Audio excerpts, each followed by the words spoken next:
You're watching Soccer Night in Detroit. And from the grassroots of Detroit soccer all the way to U.S. Soccer's second division, this is Detroit City FC. Goal for Detroit City. What a play by Alec Wasinski. Monday with the right foot. It's in the back of the net. Jupe curls in and bangs it in off the post. Antez Jupe, are you serious with that? Header!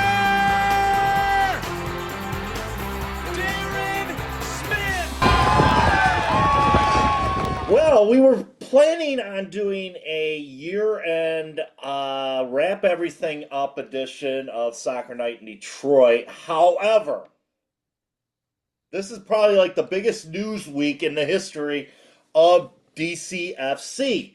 Unbelievable. My phone was going off either at 3 o'clock, 7 o'clock, 1 o'clock.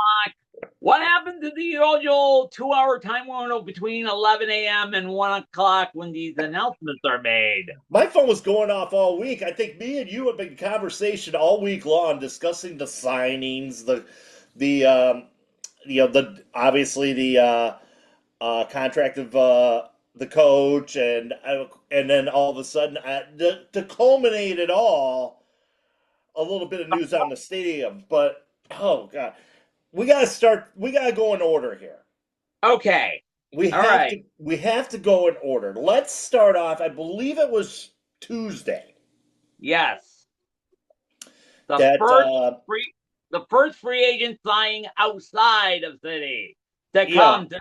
Yeah, and I mean, grant you, you could say that Antez Jupe was kind of a free agent signing deal because he was on loan with Lexington, did end up getting transferred into Detroit City FC, but this one, a huge deal there. We were talking about this too. Aiden Stanley coming from the Indy 11, 26 years old, 2-year deal with an option for 2028. Left back, coming off an ACL injury, played in 140 USL Championship matches, and 9 of them in MLS for FC Austin, or Austin FC.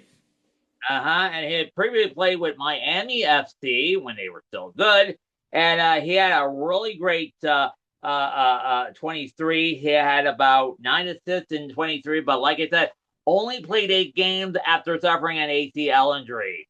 Now, that injury occurred a month before Ben's did, which I believe his was in May, Ben's was in June, I believe.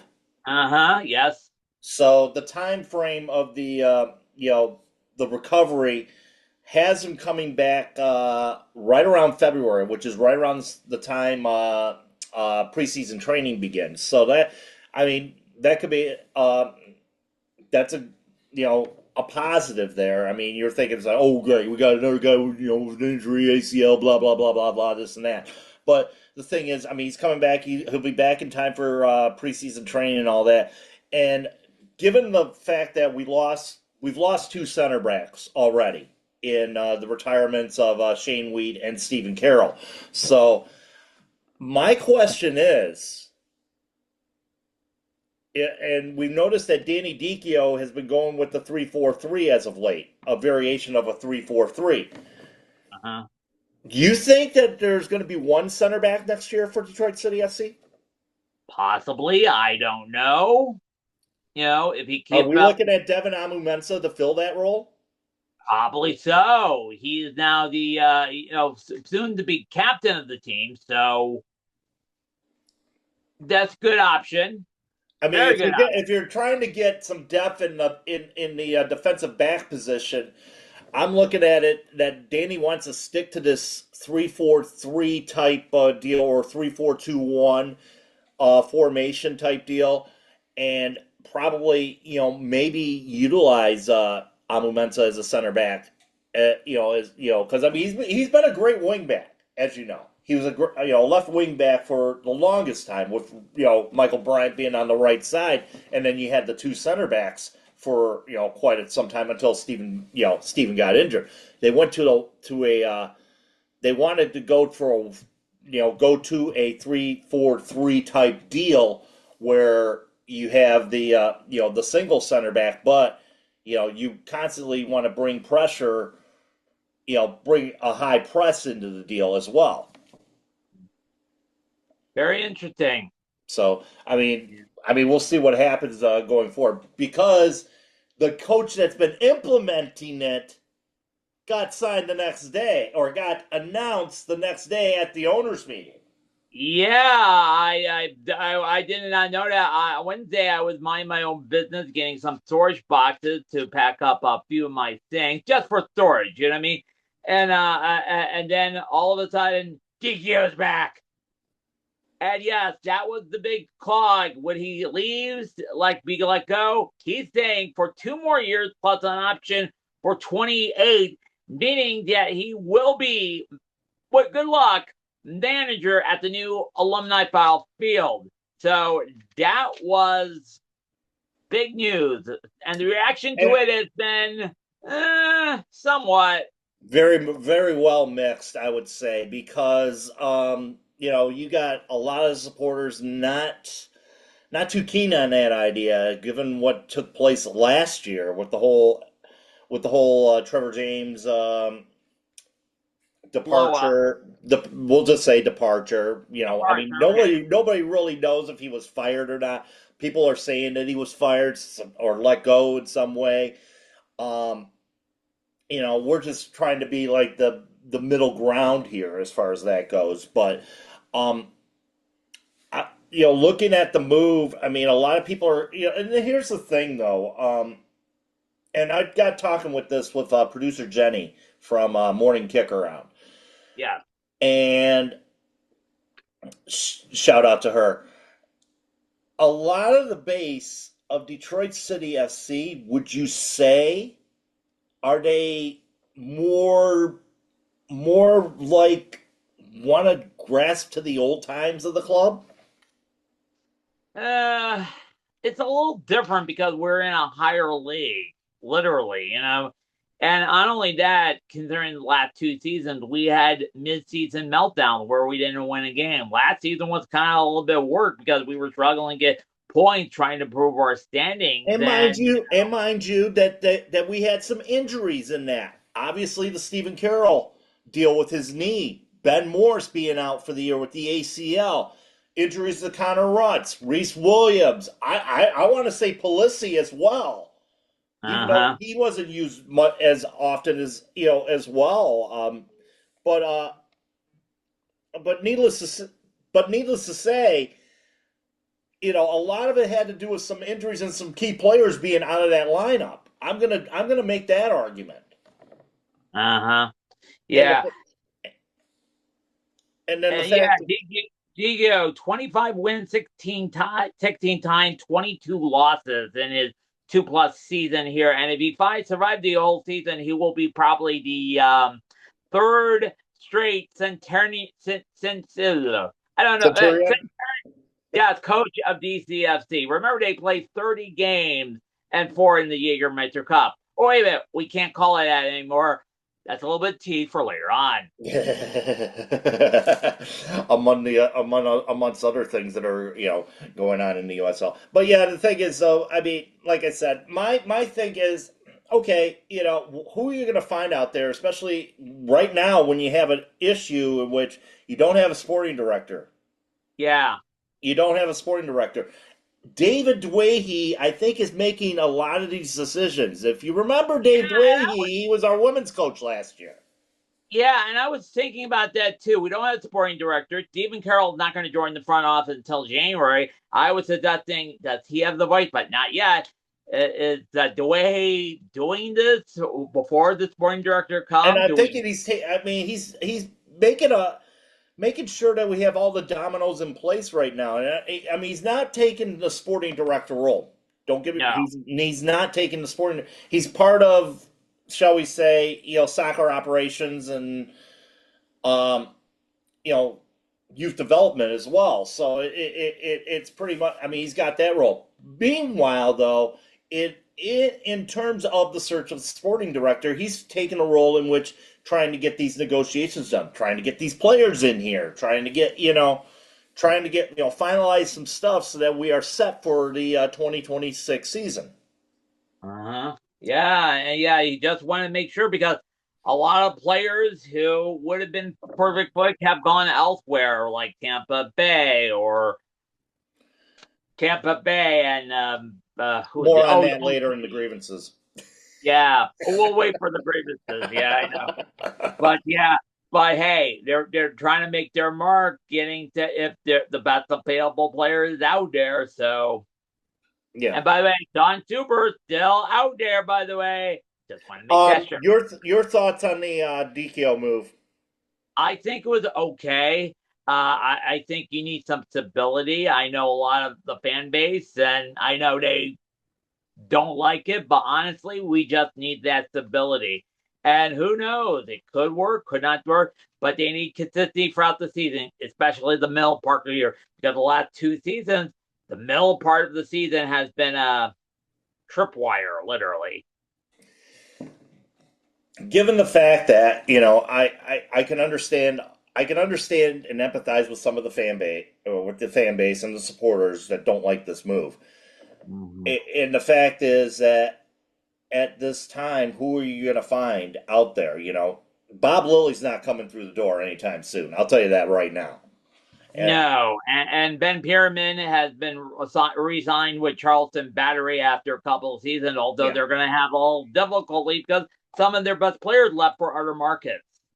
Now, I mean, you look at it now, Danny Dichio is going to want to build this team the way he wants to build this team. He wants to, keep it offensive minded with a little bit of, defensive prowess as well. He wants to keep it offensive minded, and that's why you sign players like a Darren Smith. That's why you sign players, like Atis Juf as well. You want to keep that, you want to have that offensive pressure up front. Plus, you want to be able to play off that high press. It seemed like Detroit City was playing successful off that high press last year in the games that they were coming back from. So I think he's wanting to put more of his style in there. As far as this goes, like everything else, give it time. If he's not successful at it, then we'll talk about that when that happens. But right now, I'm looking at it this way: Detroit City FC, ever since they've been in USL Championship, have made the playoffs every single year. Grant you, okay, 18 field, I get it. It's bastardized. It's American soccer. What more do you expect? However, they were able to pull off two of the greatest upsets in the history of the USL playoffs. Back in 2023 under Trevor James, the 1-0 victory in Pittsburgh. And then last year, coming away with the 1-0 victory at Louisville. Uh-huh.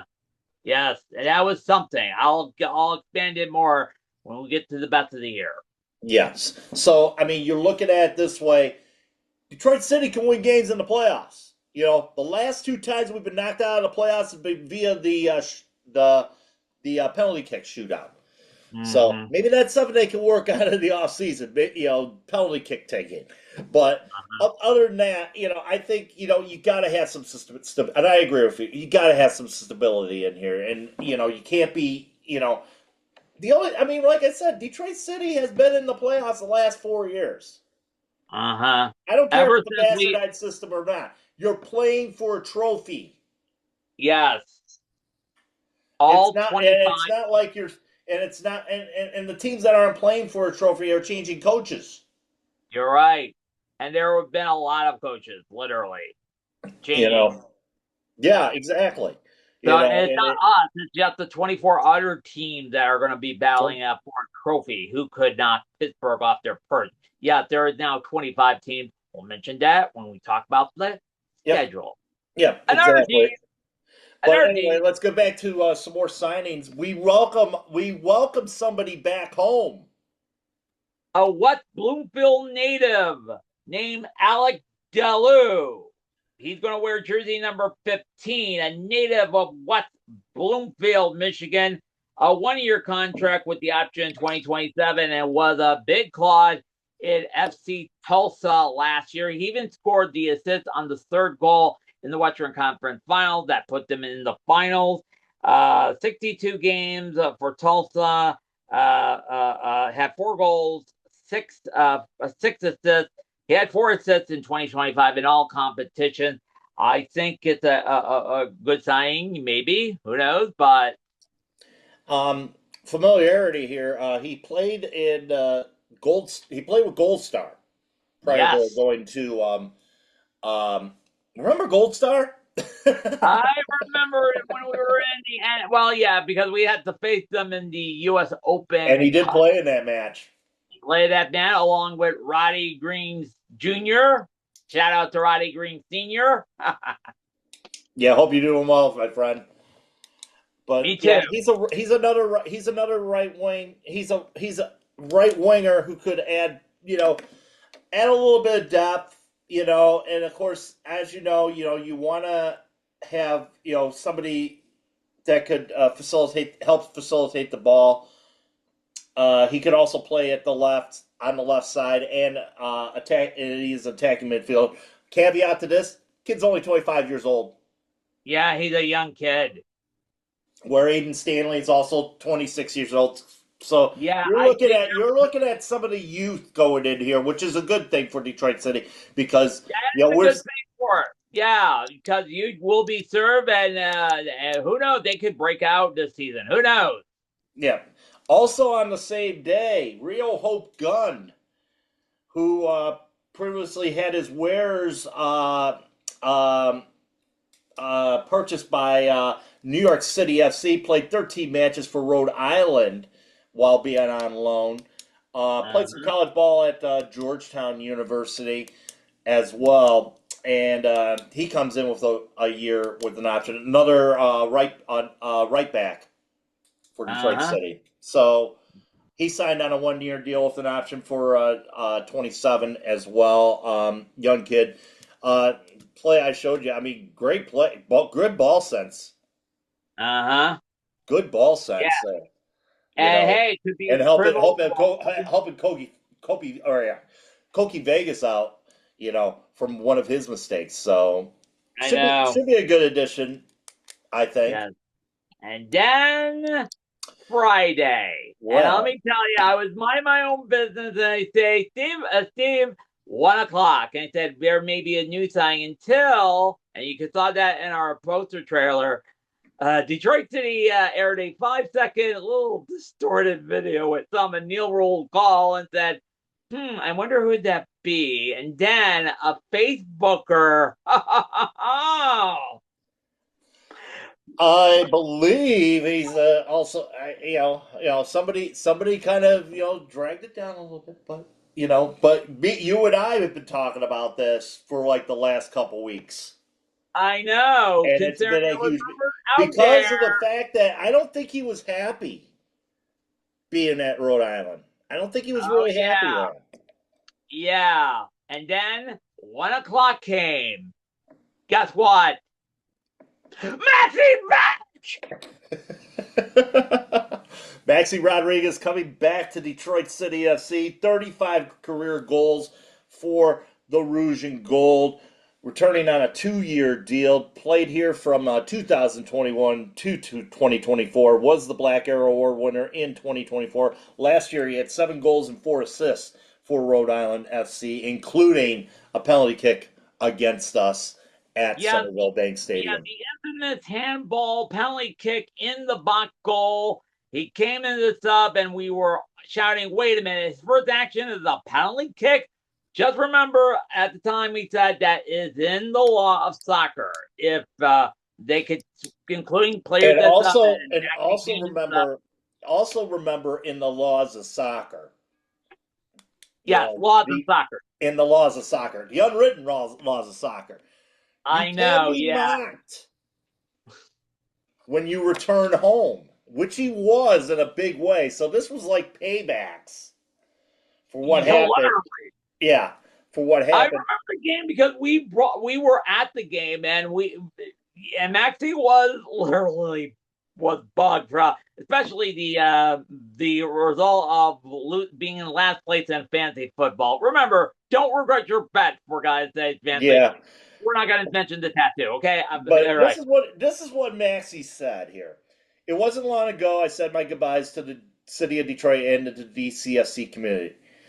I lined up on the opposite side, seeing the strength of keyword from a different perspective, and it just didn't feel right. With that being said, I'm very happy to rejoin a group that feels like home. Very grateful to the club and Danny for this opportunity to represent the city of Detroit and to wear that crest again is going to be amazing. Yeah, and you mentioned that he was signed to Rhode Island, hoping to be part of that team from year two.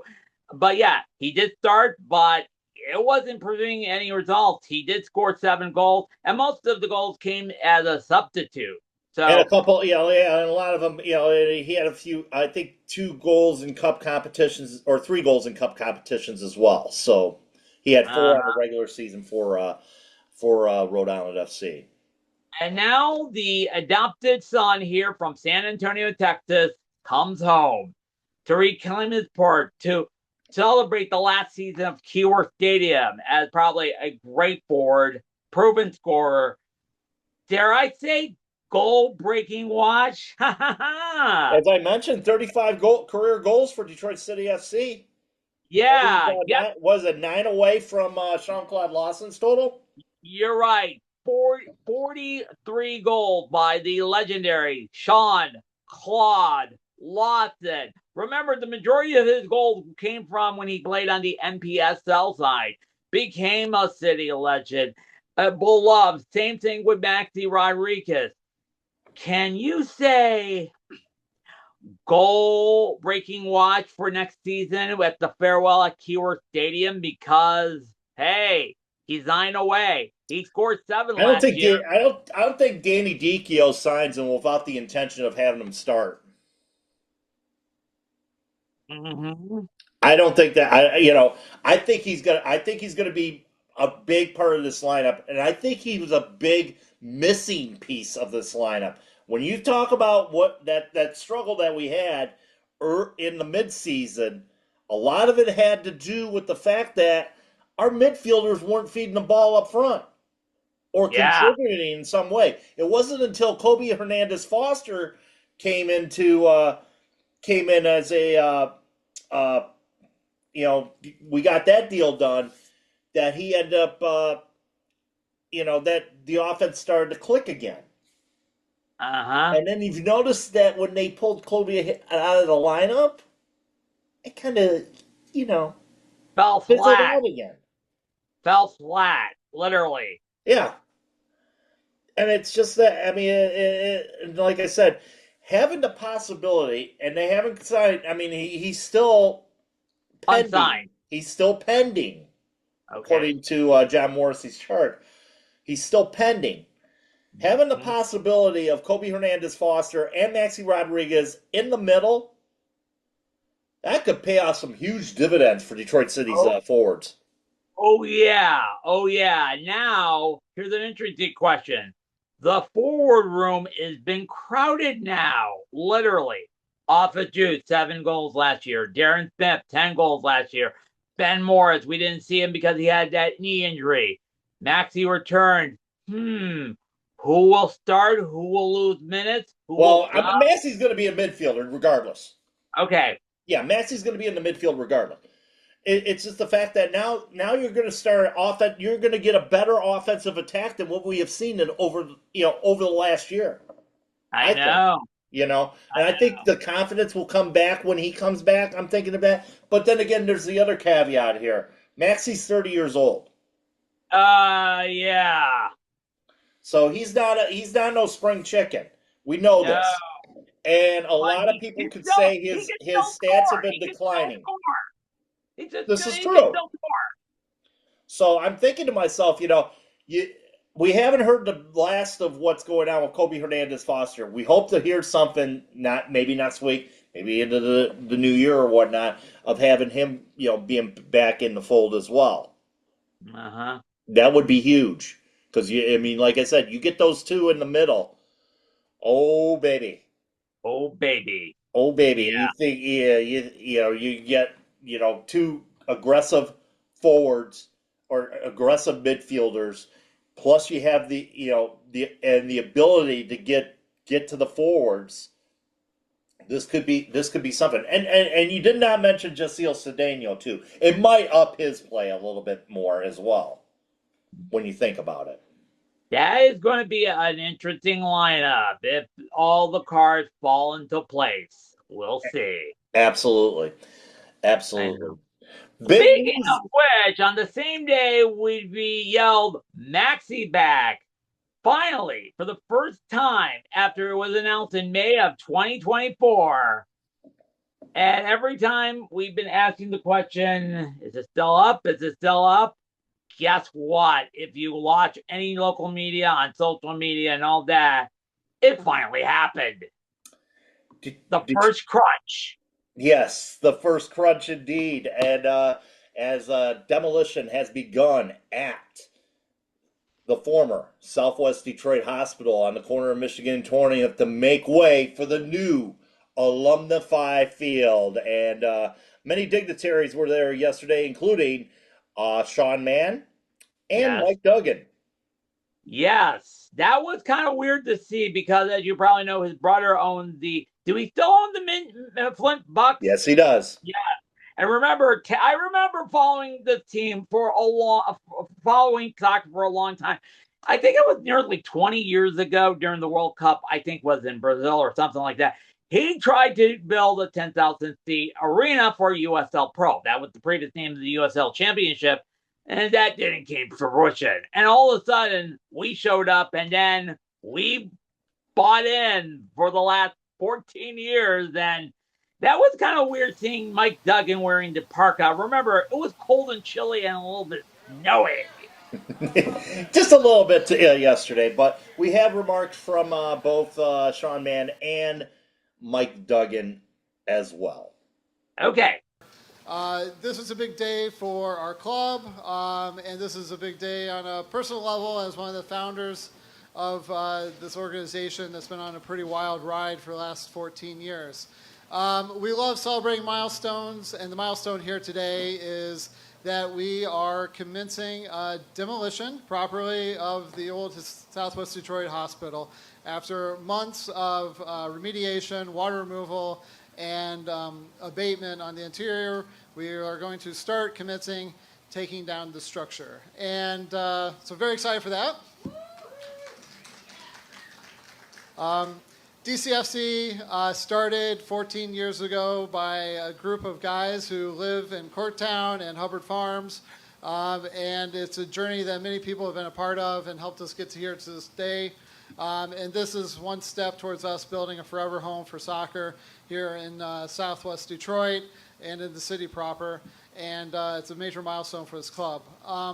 I'd say on a personal level too, as someone who's lived for nearly 20 years in Southwest Detroit, just a few blocks from here, this is a big moment in the sense of giving back to the community. I would admit that I've become, as a longtime resident, you become somewhat desensitized and numb to the blight around you.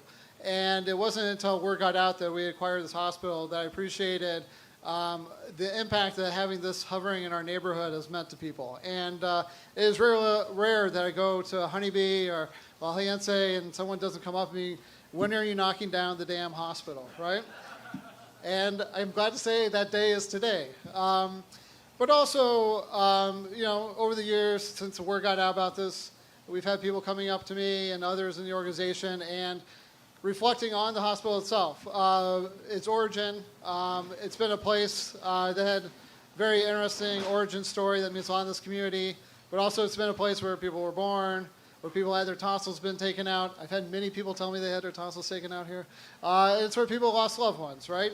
And so we respect that, and we're excited to, in the future stadium, to encapsulate and tell that story and commemorate the hospital is here and the people that brought fruition.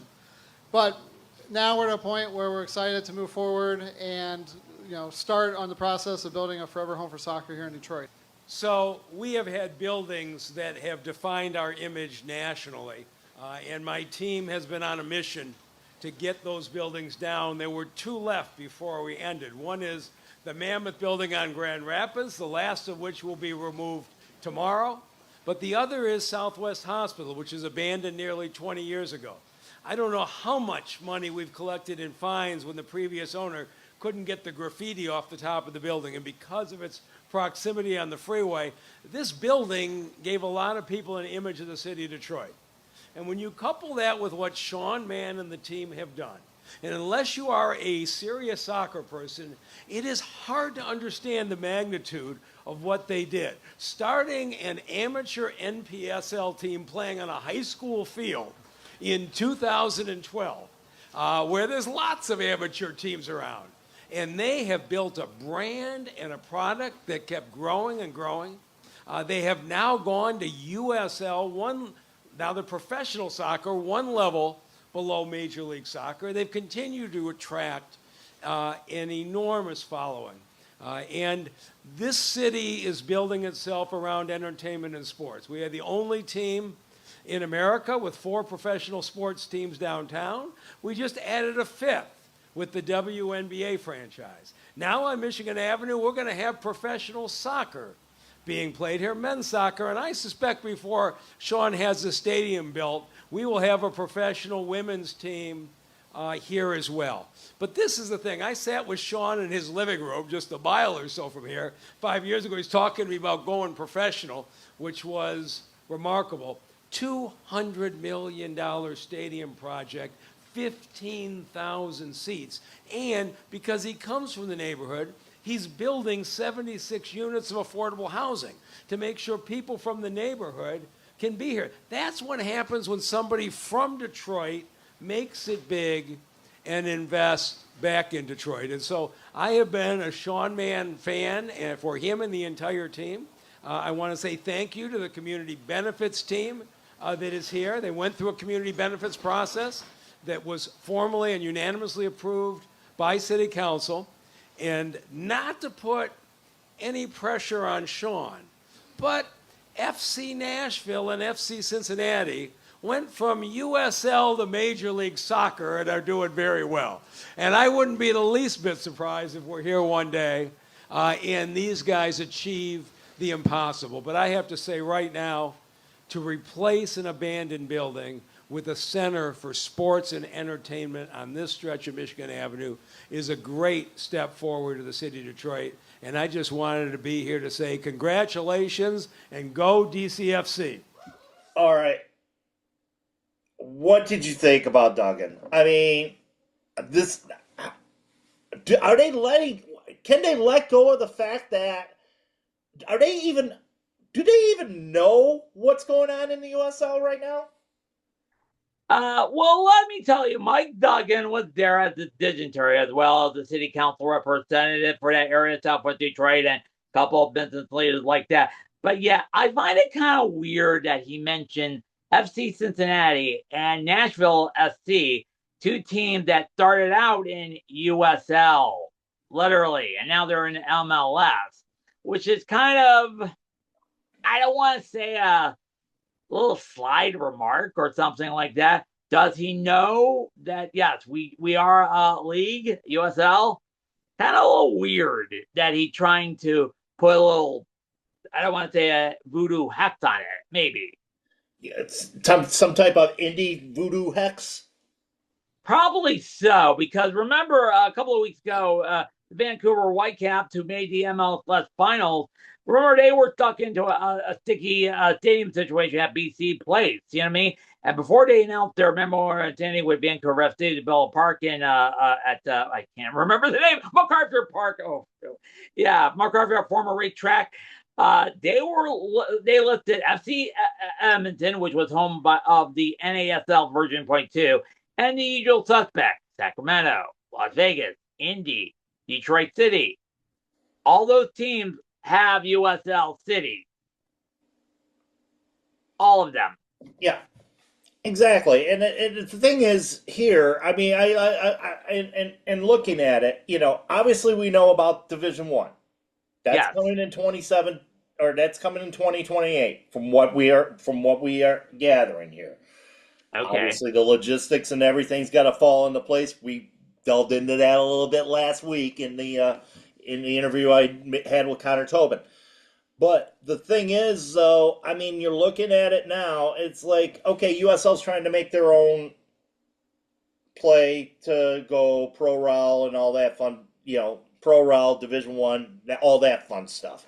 And of course, the new stadium's part of that deal because you have to have a 15,000 seat stadium in order to go to Division One, according Yeah, to you're Professional right, League because standards.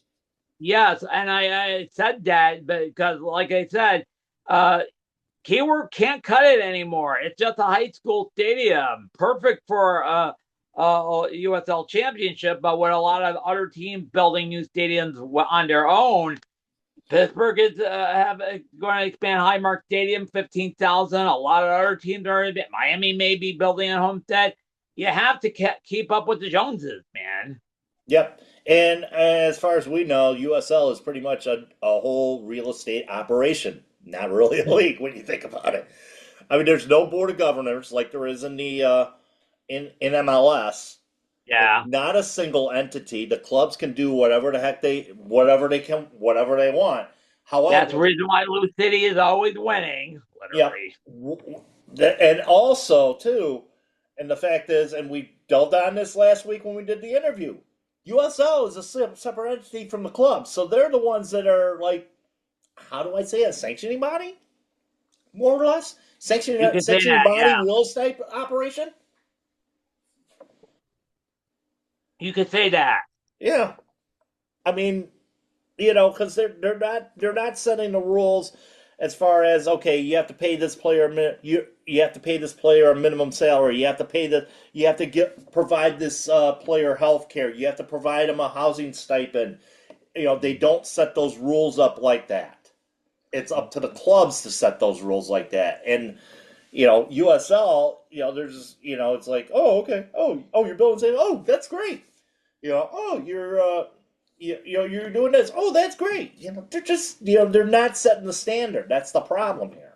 Yeah, you're right about that. So, yeah. And by the way, on the stadium, they're going for an aggressive timeline. The demolition of Southwest General Hospital could take 3 months. They said the whole demolition could be done by February. February, yes. And somewhere in March, April, May, let's break ground on a new stadium. Absolutely.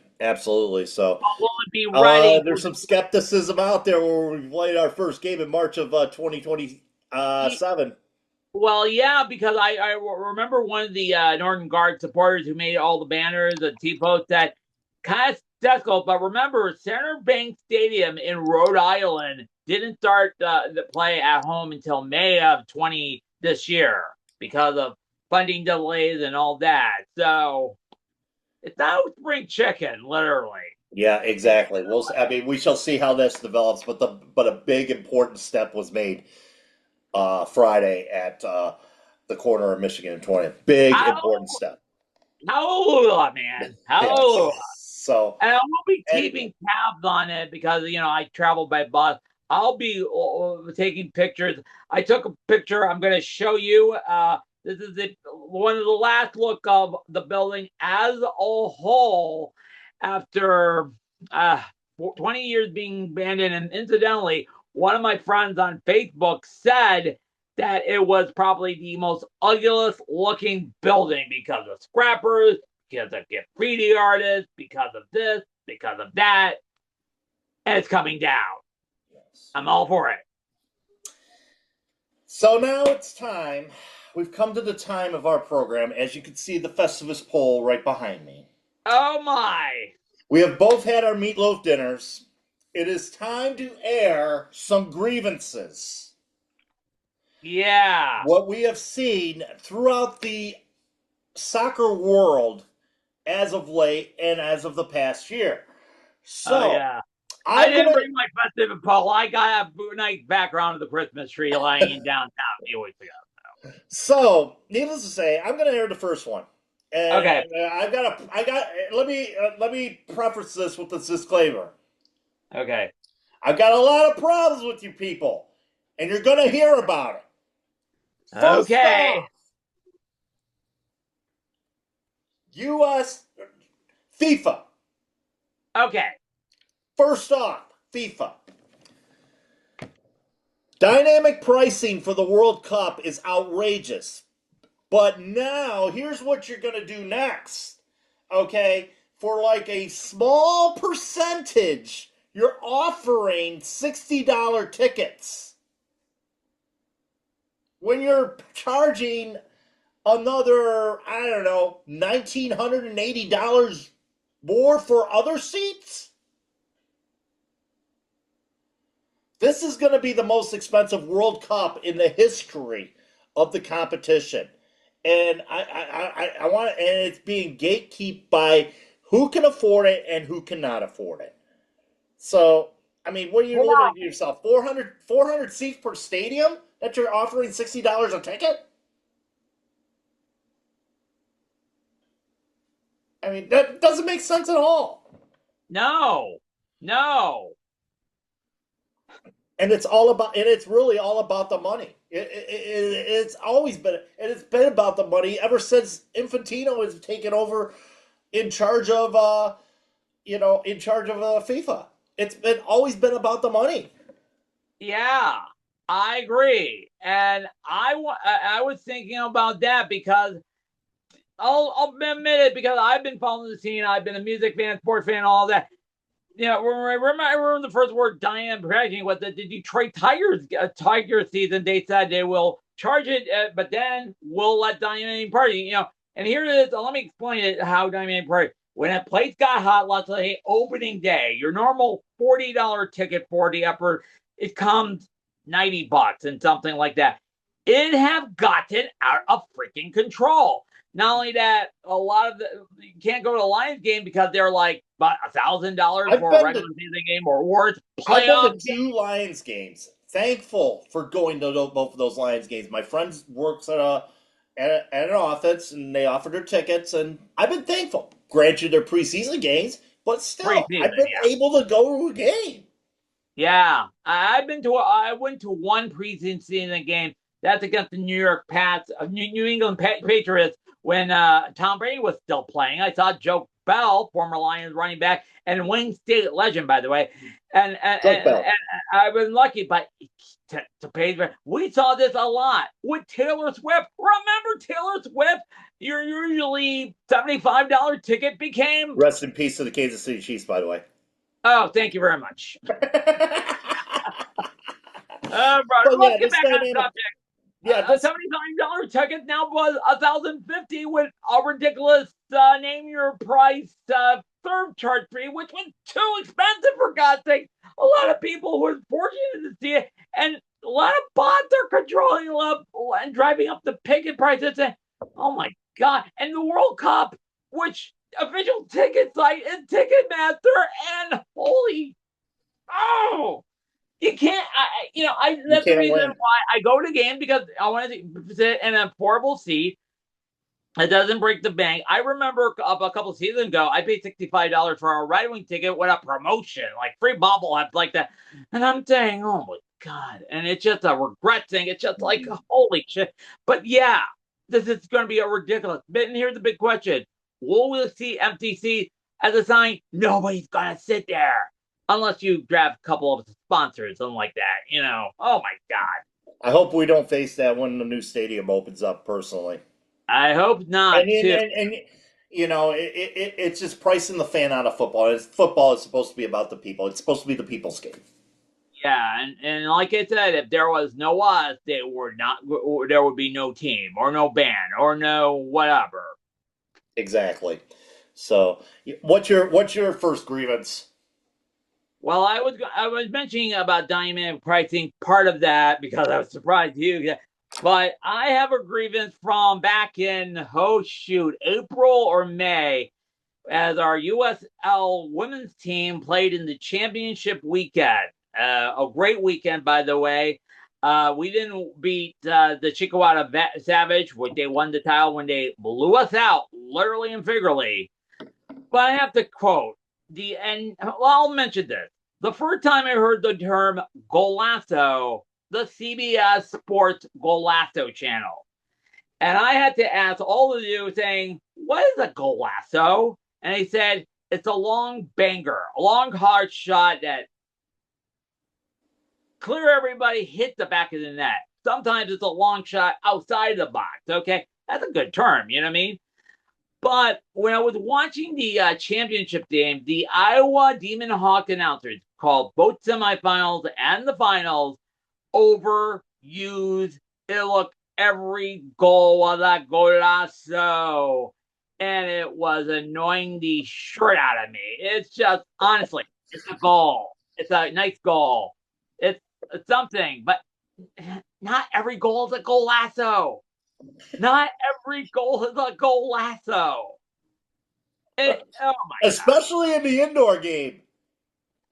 Yeah, I remember the goaltender for the Chickasaw Savage scored 2 goals from her own side, literally. Oh my God. Now, were those golazos?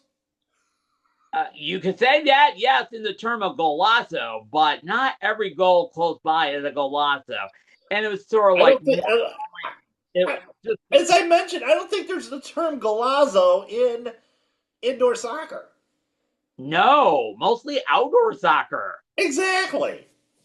So when the announcer keep going golazo, golazo, like honestly, it was just brother.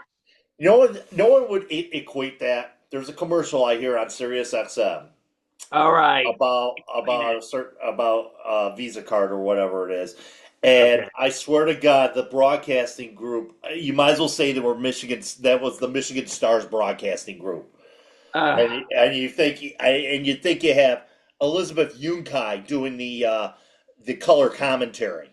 oh my, At the end of that commercial, she goes, it's like saying, yeah.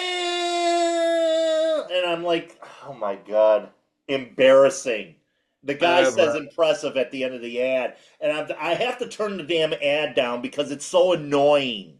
That talk about being overused. You say Galazzo's being overused. I say the term goal is being over. I can understand it watching the game, say like in Espanol and in Spanish or whatever it is, the broadcast yeah. in Spanish. I am a fan of that because they're on the national broadcast. Depending on which team is playing, they will always do the goal.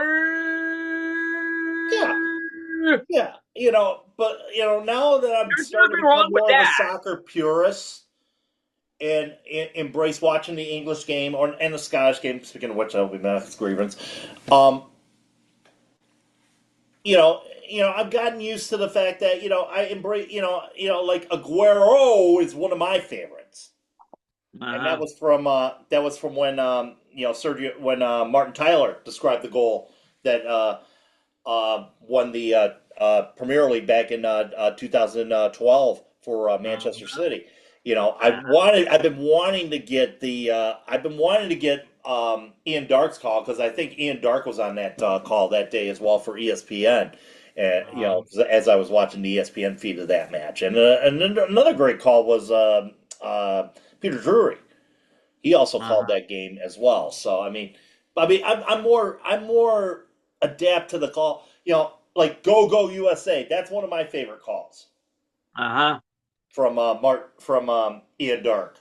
That's another one of my favorite calls. But goal is so generic. The only one that could really give it justice is Andres Cantor. Oh yeah, the best of the best. He would go saying goal for almost 15 to 20 seconds in the whole. Oh wow! Yeah. You know what I mean? Keep going and going and going and going and going. You know what I mean? It's just like goal. Absolutely. So It's I've been sure. And by the way, believe it or not, it was probably about 40 years ago. My first remember of the call goal was remember the Spanish International Network, which became Univision. They used to do, and they didn't have a scoreboard back then. Remember how foreign without a scoreboard, literally. yeah. My older brother is saying, "How long did the only time there was a little bit of a score bug in the '94 World Cup was after was like in stoppage time.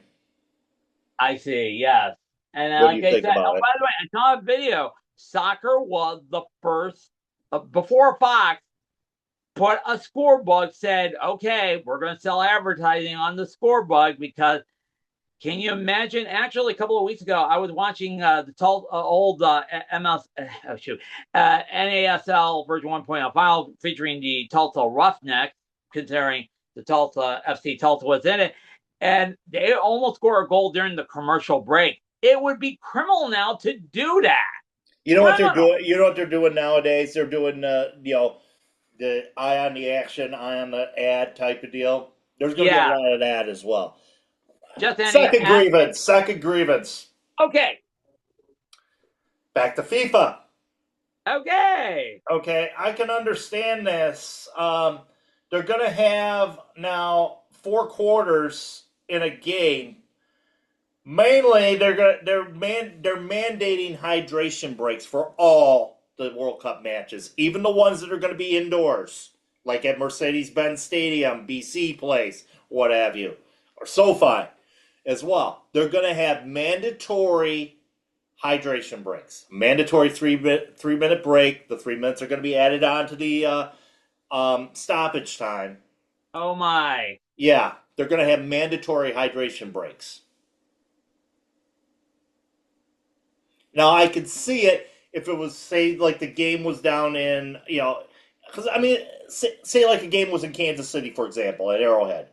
It could get massively hot. It could get massively hot in New York as well, over at MetLife. Well, they're not saying no state names, but you know what I'm getting at. Just a minute, but yeah, and especially hot in LA or Houston or Dallas or Miami.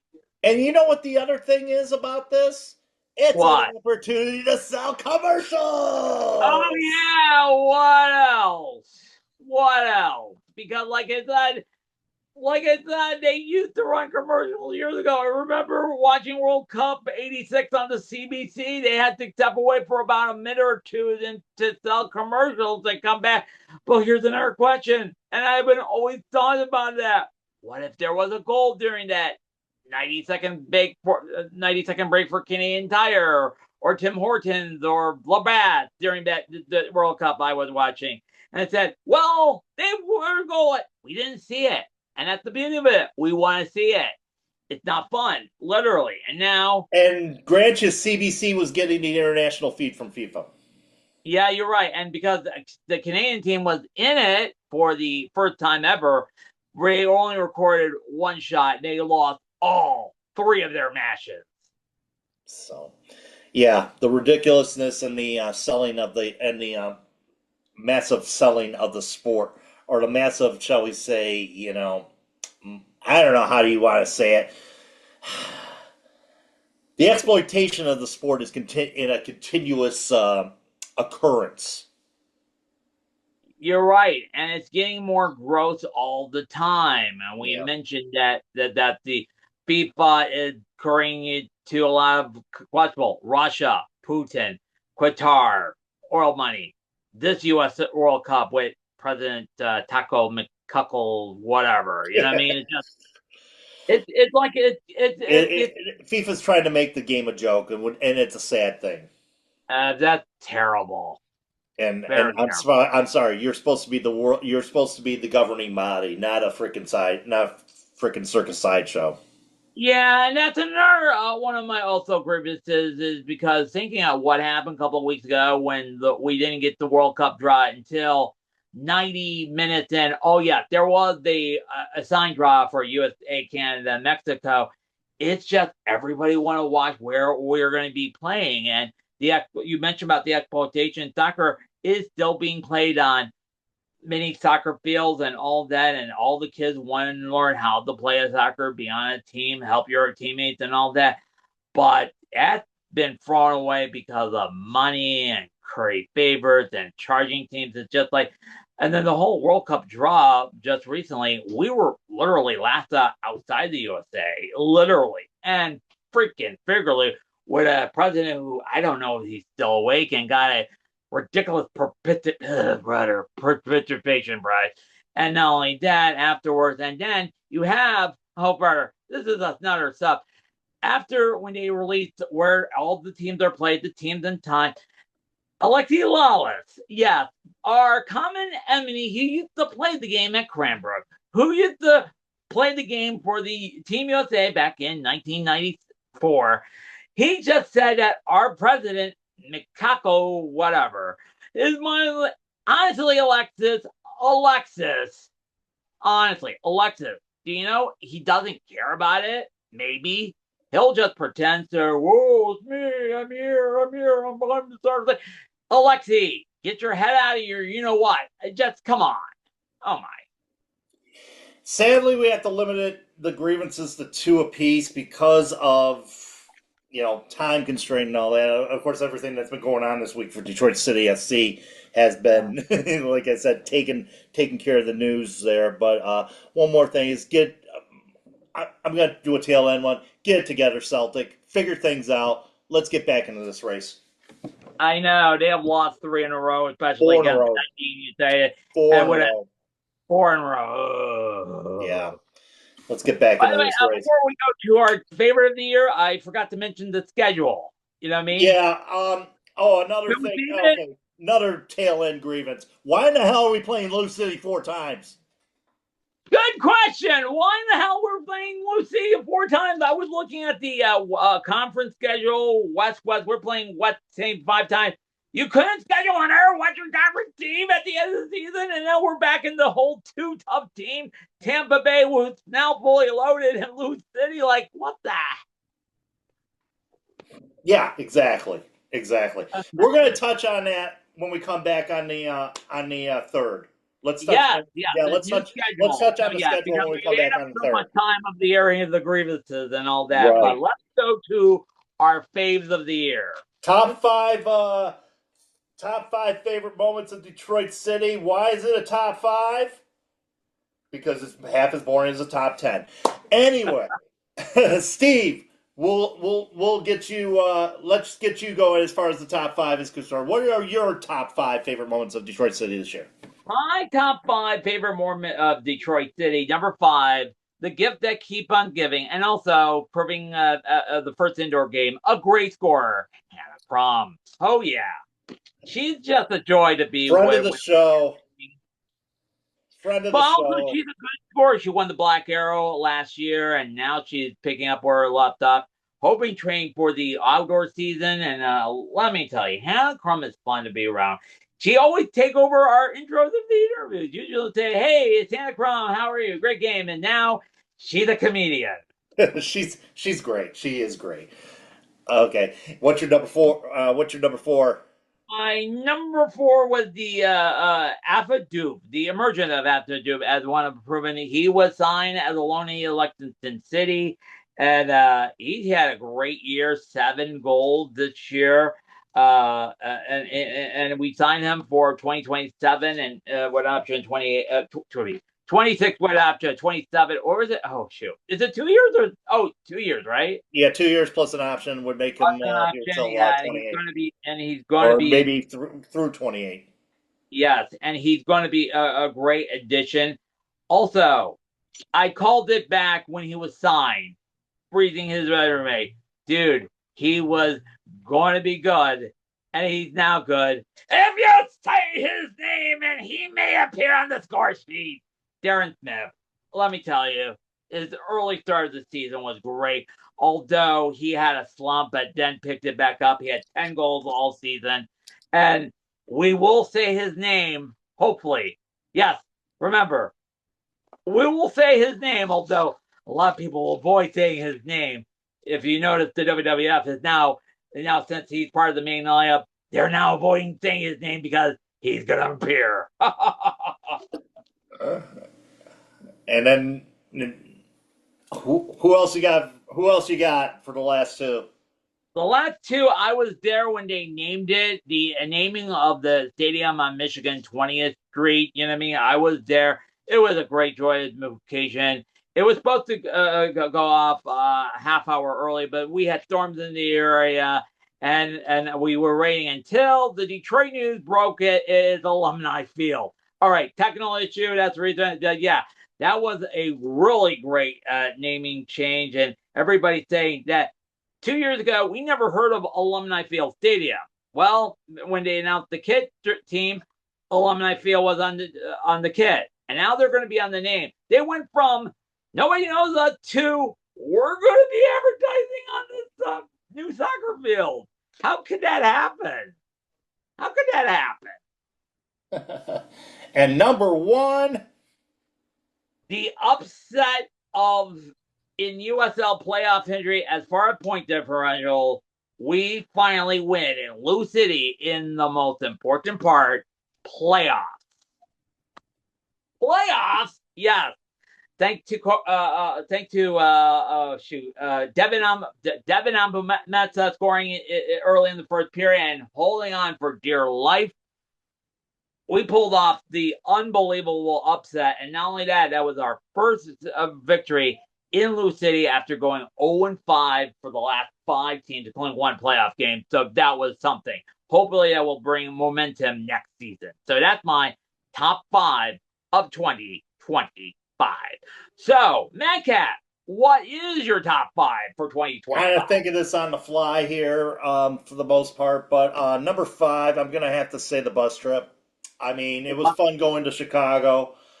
I mean, good times on the bus trip. Unfortunately, a terrible result down at SeatGeek Stadium, but I got to spend time with my daughter for that bus trip. So me and her got to go down to Chicago to Bridgeview one more time. So that was a great, and lots of great people on that trip as well. But like I said, unfortunately for us, it ended up being a 4-0 victory for Chicago Fire. Yeah, and I remember the players stayed and saluted the fan while the Chicago Oh, Fire. yes, absolutely. That was a key highlight of that. Yeah, you're right. And don't forget, Sam is this uncredited third member of the crew when she's there. Yes, she is, and she was a big help in Chicago as well when we were doing our broadcast there. Number 4, I'm going with, let's see here. My 4th favorite moment is the emergence of the 2 squad. Yes. And they won their division in UPSL and dominated that division. Unfortunately, losing to a Chicago team as well in that playoff. But and bringing in 2 players that ended up signing academy contracts with Detroit City FC, including one BL Obi. I was there for a couple of games, man. I recorded a couple of interviews in the round of 64. They do a March Madness style there, so that was something good. Looking forward to bigger and better things with this team. Brad Dunwell did such a great job with that squad. I know, and don't forget, speaking of the 2 squads, a lot of USL teams are doing 2 teams as well. Lou City, a couple other teams. So who knows? We may be seeing a 2 team in the USL 2. Who knows? So we'll see. So, number 3. Number 3, I'm going to say, gotta give it up for the women. I traveled with the women's side all year long for the most part. I went to every road match that they played, with the exception of the one in Pittsburgh. It's a little too far away. But every road match that they played in the Great Lakes Division, I went to every one of those matches. And thanking everybody on that crew. Dave Dwahey, all the players that were able to interview us, obviously Hannah Crum. But, but like I said, I mean, it was great to watch the emergence or the drama of the season unfold. Whether it be at Keyworth or whether there was a couple matches I didn't make it to at Keyworth Stadium, but I was able to make every road match for these women. And I was there backing you up with reports from Keyworth Stadium. Yes, and I'll tell you what. Now with the Southie Stick will improve next year. Not going to be. This is a great squad, and I'll tell you what, Dave Dwahey has laid the foundation. I mean, Sal Perrine laid the foundation for this squad. Dave Dwahey has built it, and I'm sure whoever's going to take over, whether it be Danny Evans or not, is going to build this team into bigger and better things. The last 2 years, we have made the USLW playoffs, including a semifinal berth in 2024. So, you know what? Bigger and better things for this squad, and I'm looking forward to seeing what happens coming up in in May of next year. Okay. Number 2. Number 2, you know what? Number 2 is for me would have to be the 1-0 victory between Again? against Louis City. Oh, yes. I'm dropping it down to number 2 because great victory because unfortunately though the following week we lost some penalty kicks in Pittsburgh, but great moment. And we were Knock up off, and knock off, penalty knock kicks. off We the. were up and penalty kicks, man. Until a couple of misses and, Yeah, knock off the top dog in the playoff, or not knock off the top dog in the league. We predicted this. We foretold this. Lou City is a different animal in the playoffs, and they proved it that night. Yeah, great regular season team. Playoffs, oh my, they're now a curse. Very much so. Very much so. That was my second moment. And my top moment, the destruction and demolition of Southwest Detroit Hospital so that we are getting ready to go into our new home in 2027. I know, because this was a talking point over and over. Why the building is not coming down? Why the building not coming down? Why the building not coming down? You have to understand there was a lot of behind the scenes of that, including a community benefit package for the area where Southwest General Hospital is at. And not only that, the construction equipment and all that until yesterday when the first crunch happened. So, Yes, indeed. And I'm trying to write these down because that way I can make a graphic for it. But yeah, and needless to say, I mean, like I said, we're happy that we're finally getting the ball. We got the ball. You were at the rendering and name reveal a was few months not back, and at now the we come actual to the ceremony point. because I was Yeah, not at the actual ceremony yesterday. I went no, an hour late. I got only a close up view of it. So yeah. from So the other side now, of the freeway, there's now no I can go bridges on the downtown. freeway, so Yeah, there were no bridges. now I can go downtown, and anytime I go downtown and see, I can drive by the hospital. It's like, how far along is the demolition going? I know. Well, we'll wait until the grounded break for the new stadium. Yes. So yes, so definitely. So that's our top 5 of the year. So running a little bit long, obviously, with the interviews and all that stuff. So we will be back January 3rd. We'll discuss the schedule then. We got a big game coming up this week, coming on After Saturday. Christmas, yes, after Or Christmas on again. Saturday, yeah, on the 27th, FC Berlin takes on um, the women on the MASLW side. They'll be taking place in Kitchener. We will be back the following week, January 3rd, from the clubhouse for the home opener against FC Berlin. And to kick off the 2026 season, the on ramp to the final season at Keyworth Stadium. And if you didn't believe us, yesterday was the first crunch. Yes, it was definitely.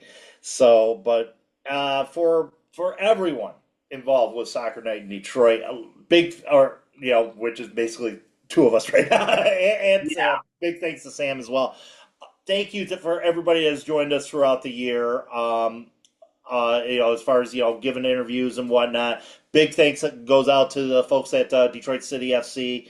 For the the media department there as well for allowing us to interview some of the players and some of the the coaches as well, and big shout out to y'all and all that, and a big shout out to you, the viewer, because I mean without this it's a passion for both of us to do this, and we're grateful that you're able to come along for the ride with us all year. I always wanted to say this. It's like viewers like you that keep us together. Thank you. And Absolutely. now promote your PBS and NPR station. Promote independent journalism Thank is you. what it Thank you is very what much. it amounts to. Whether it be us, whether it be the Majors Detroit and the guys over at 451, shout out to them. Happy holidays as well to y'all. Without us, how is the story of Detroit City FC getting written? Oh, and Not also much. a big shout out to Sean Spence as well. Huge Okay. shout out because he's the man that started it all, I think. Uh-huh. Big And shout we're out. riding off his coattails, literally. Yeah, literally, we're riding off his coattails. And I mean, like I said, huge shout out to Sean Spence, because if it wasn't for him, how would the story be told? Only in a blurb in a paper. Yep. Sorry. Michael Kitchen, another prime example as well, doing the unofficial page. So shout out to you, Kitch, as well. And John DeBoer. Mhm. He's been there since the More of beginning. the pictorial history of this club. Oh yeah, Through those two he's been there lenses. since the beginning. He's been there since the beginning, and he's a great guy, by the way. Yep, like I said, a lot of these people have been there, ever since 2012, ever since those first days at Cast Tech, and now it's coming to a fruition where we're about ready to make soccer our home in Southwest Detroit, and we're I looking know. forward to A that lot of in a bus big trips way. for me, man. Yeah, A lot of bus trips for me. Yep. So this elongated edition is now over of Soccer Night in Detroit. Thanks for putting up with us for the last hour, and like I said to you, Steve, a very, very happy holiday season. Okay, Merry Christmas, Matt Cat. I'll see you in the new year. And we will see you in the new year, January 3rd. We'll be back from the clubhouse covering Detroit City FC's MASL side taking on FC Berlin. Until then, folks, happy holidays, and keep your feet on the ground. Keep reaching for the galaxy.